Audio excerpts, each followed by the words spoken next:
Good evening, you're watching This Week on MNB World, a weekly news review program. I'm your host, Anwar Gambatar.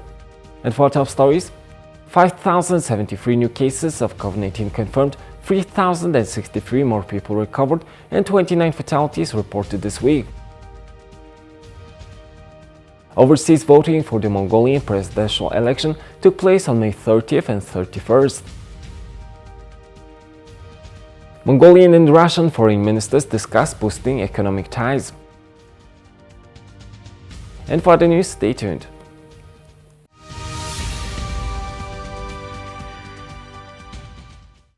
"5,073 new cases of COVID-19 have been confirmed from 31st of May through 4th of June, and 3,063 people have recovered and were transferred to home isolation.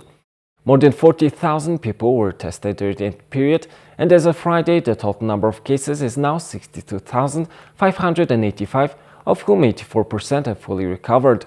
Almost 50% of the people who were tested came positive for COVID-19 during this week. This indicates that the risk of the virus is still high. Health officials advise the public to not relax yet and keep following the safety precautions, as it will take more time until most of the citizens have gained full immunity. Among the 5,096 COVID-19 patients being treated at hospitals nationwide, 54.1% are showing mild symptoms of illness and 126 are in critical condition. Additionally, 4,353 patients are being treated at home. Infection has increased compared to last week, and there have been reported 29 fatalities this week, bringing the total number of fatalities to 301.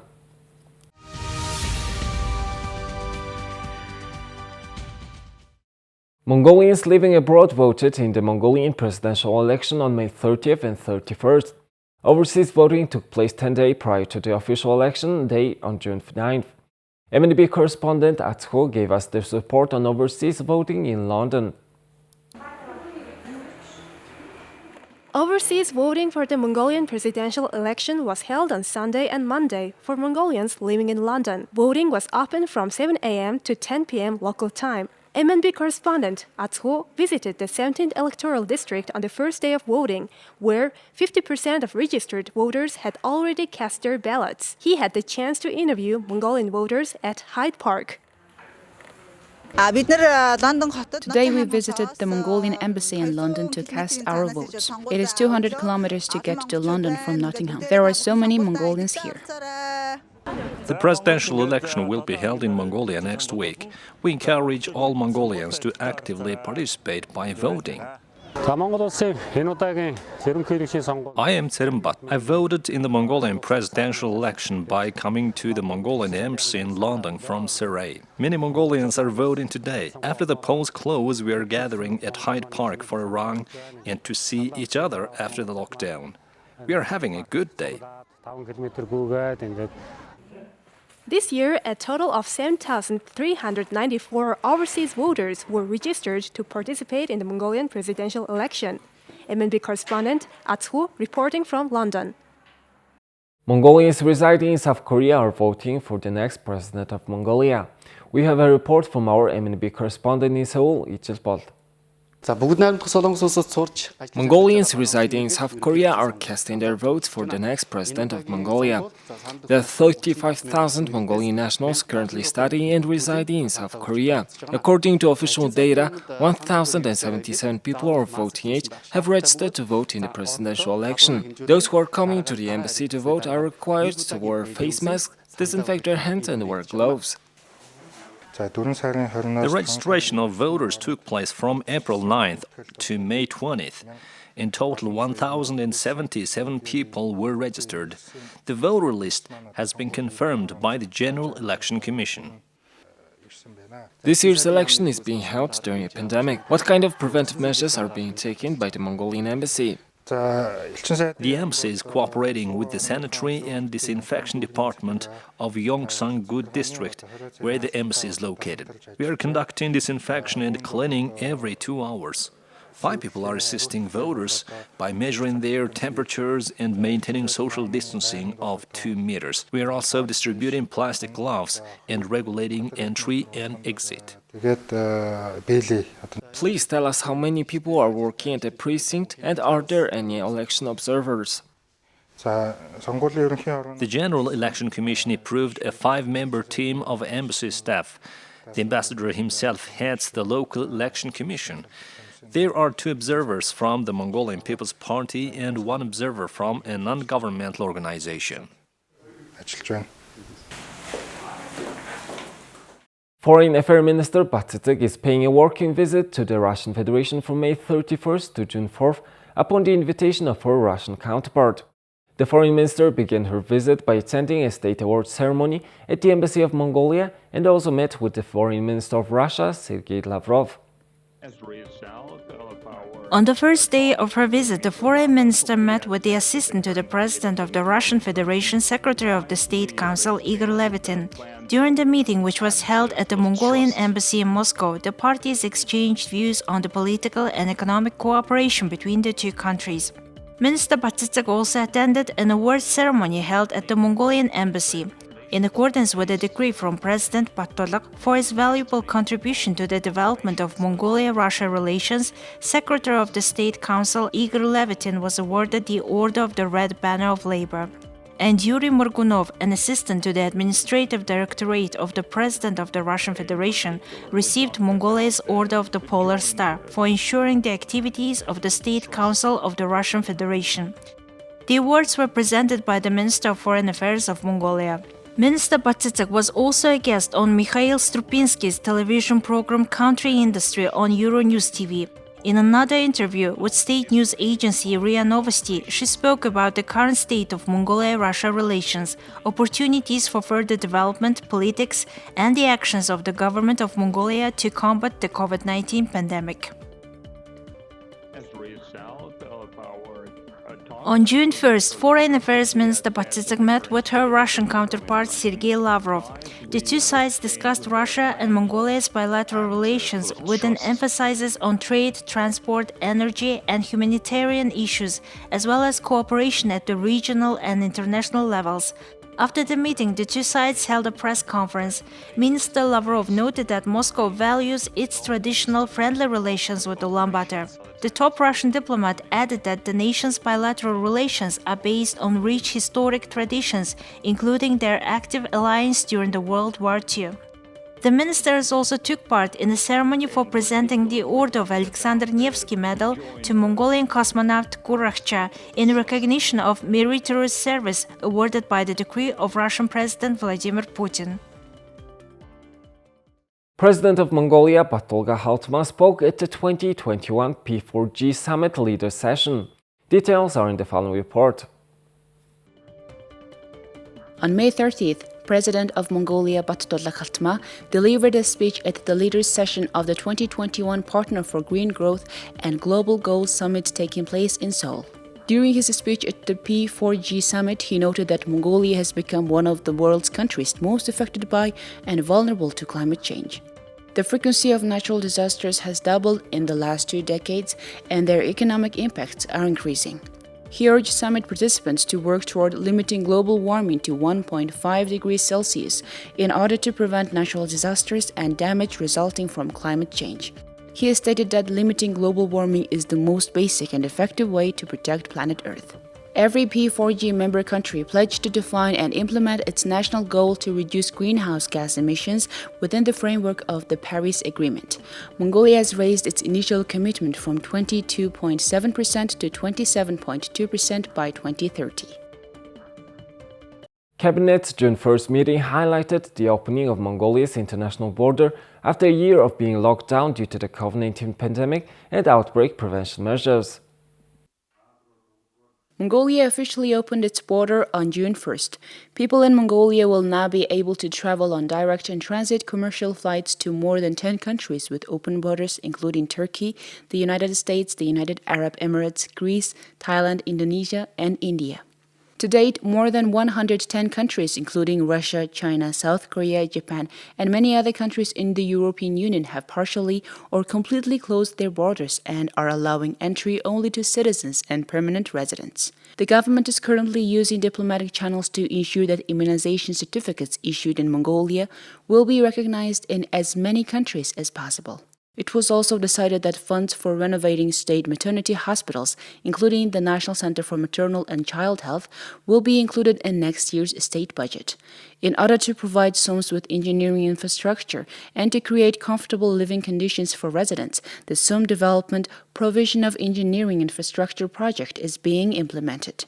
Throughout the project, 59 SOMs in 19 provinces will be provided with infrastructure. These SOMs were selected based on their population, geographical location, social and economic development support, environmental vulnerability, land capacity, and water supply sources. To mark the 75th Independence Day of India, the Embassy of India in Mongolia planted 75 trees at the national park. Members of Parliament and other officials were present during the tree planting event. On December 24, 1955, the People's Republic of Mongolia and the Republic of India established diplomatic relations. At that time, India was the first non-socialist country to recognize Mongolia's independence and was a major supporter of Mongolia's accession to the United Nations. This year marks the 75th anniversary of the independence of India. On Thursday, the Embassy of India to Mongolia organized a tree planting ceremony at the national park in Ulaanbaatar city. The whole idea is that this is, if you say 2 days from now, we'll be celebrating the World Environment Day. And we are continuing our plantation drive for last 2 years. And with this plantation, we would have planted about 850 trees in the national park. The idea is to nurture the nature and to create a culture for care for the environment, and to take a pledge to preserve our flora and fauna. And you say it is in line with the sustainable development ideas that your government and our government has. And despite the COVID environment, we are restricted, but we're still able to gather together.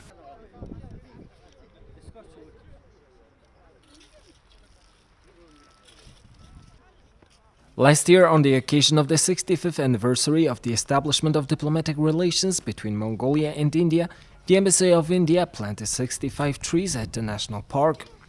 Previously, the embassy has planted 150 trees in 2019 to mark the 150th anniversary of the birth of Mahatma Gandhi and 550 trees to mark the 550th anniversary of the birth of Guru Nanak, the founder of Sikhism in India. The ambassador of the Republic of India to Mongolia, Mr. Singh, emphasized that it is becoming a good tradition to plant trees on every special occasion and joint anniversaries.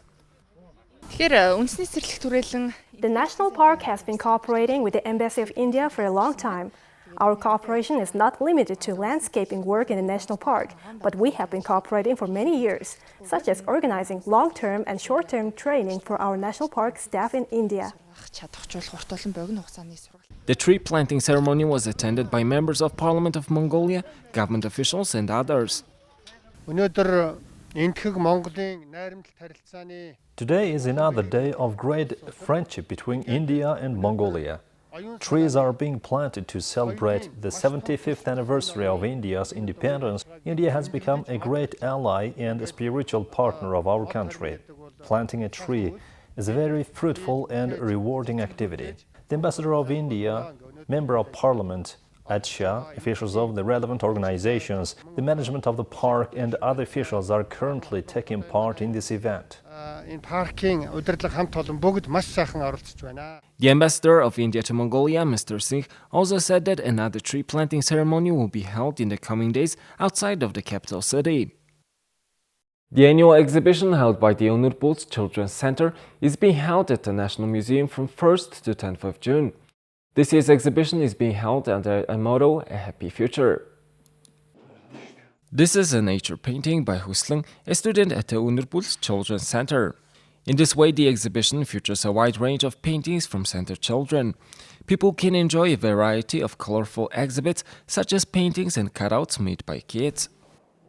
Here are works by children aged 7 to 16.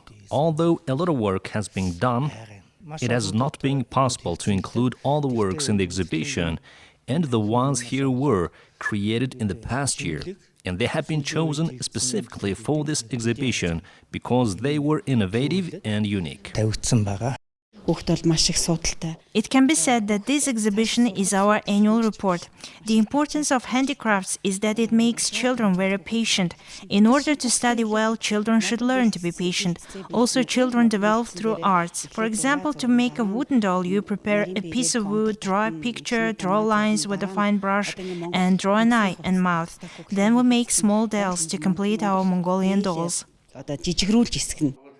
The Untitled Children's Center is the only state-run childcare organization in Mongolia. Every year it holds an exhibition on Children's Day. This year's exhibition is called Happy Future and it is also available online. Now let's see what's happened in sports industry this week.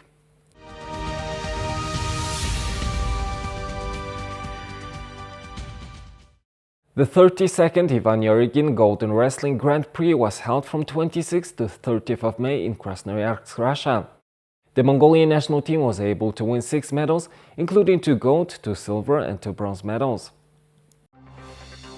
To participate in the competition, 248 athletes from 10 countries came to Krasnoyarsk, including Uzbekistan, Kyrgyzstan, Mongolia, Turkey, Belarus, Moldavia, Kazakhstan, Egypt, Greece and Russia. On the third day of the tournament, Shavdar and Balortonglug won gold medals and Tawachimig won a silver medal at the 32nd Ivan Yarygin Grand Prix.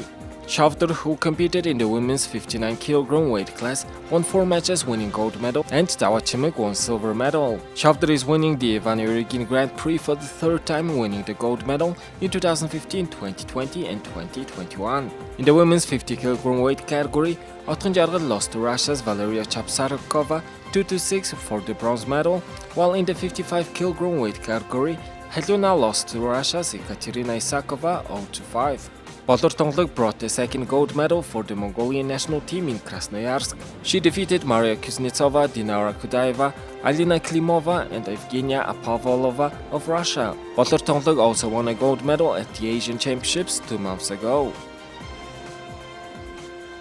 The 31st edition of the Asian Amateur Boxing Championships was held from the 24th to 31st of May 2021 in Dubai, United Arab Emirates. The Mongolian national team placed 3rd in the overall results with 8 medals, including 3 gold ones.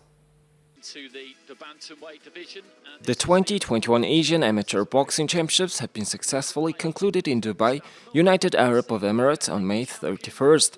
The men's boxing championships were held and Nikhamar of Mongolia defeated Mirazizbek Mirza Khalilov of Uzbekistan in the 56 kg weight category to win the gold medal with a score of 3-2. In the 60 kg weight category, Tsindwater defeated Daniel Shahbash of Iran in the final with a clear advantage with a 4-0. As a result, he became a 2-time champion of the Asian Championships. In addition, Chinzarek won a gold medal in the 64 kg weight category, and all 3 Mongolian finalists won gold medals. Chinzarek, the silver medalist of the Asian Games, defeated Shiva Thapa of India 3-2 and became a gold, silver and bronze medalist of the Continental Championships. He previously won a silver medal in 2017 and a bronze medal in 2019. Unolt, Michelt, Altentsitsig, Michtma and Myagmar Jargal competed in this year's Asian Championships and all of them won bronze medals. World champion Mirazizbek Mirza Khalilov was a rare Uzbekistan loser today, coming up short in the 56 kg final against Mongolia's Ilhamur Kharkho, who overcame a rocky start to record an upset win 3-2 on the scorecards. Irtnat Tsindwater retained the 60 kg crown and Chindark Batursuk won 1 division up, light welterweight, as Mongolia earned 3 gold medals on the final day of the ASBC's marquee event. 13 of the 20 finalists in action in the United Arab Emirates today have qualified for the Tokyo 2020 Olympics. With 8 gold, Kazakhstan topped the medal table, with Uzbekistan behind on 7 and having won the most in total with 18. Well, that's all for this week. We'll see you next week with more news and updates. Have a nice weekend. Goodbye.